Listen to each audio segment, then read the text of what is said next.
Good morning. Psalm 100, the whole chapter. Make a joyful noise to the Lord, all the earth. Serve the Lord with gladness. Come into his presence with singing. Know that the Lord, he is God.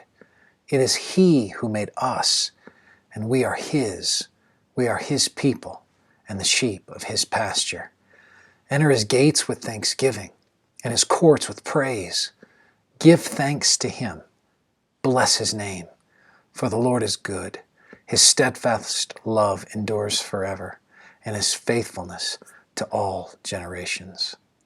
We've already established that the steadfast love of the Lord is a grounding point in terms of his virtuous character for us to render thanksgiving to him.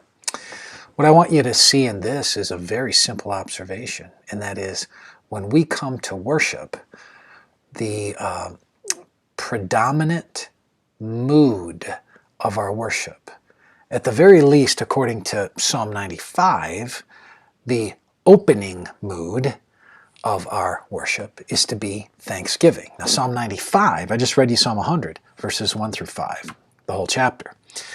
In Psalm 95, you get a real picture of worship, both in terms of a disposition of celebration, a disposition of sobriety, and how we ought to respond to the Word of God.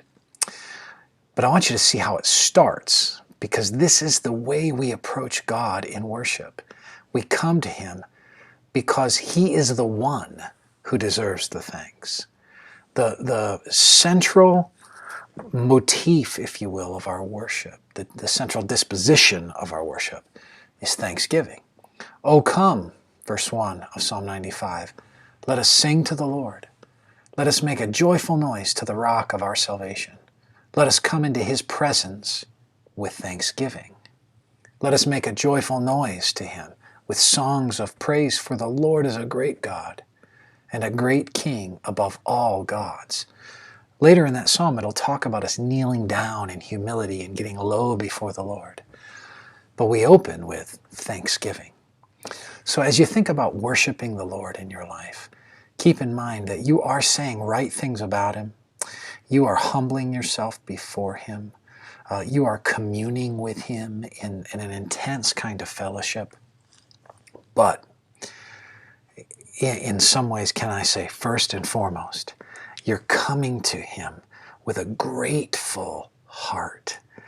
A worshipful heart is a thankful heart that looks to attribute worth to God, recognizing that everything we have in our humble estate is the result of his benevolence, his mercy.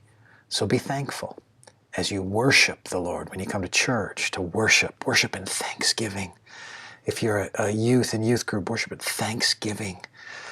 When you worship, even in the context of your own life, devotionally with him, thanksgiving, let that be the mood that carries the message of your heart to your Father, to the Son who gave himself for you, and to the Spirit who absolutely intercedes for us with groans that can't be uttered. May the Lord bless you today.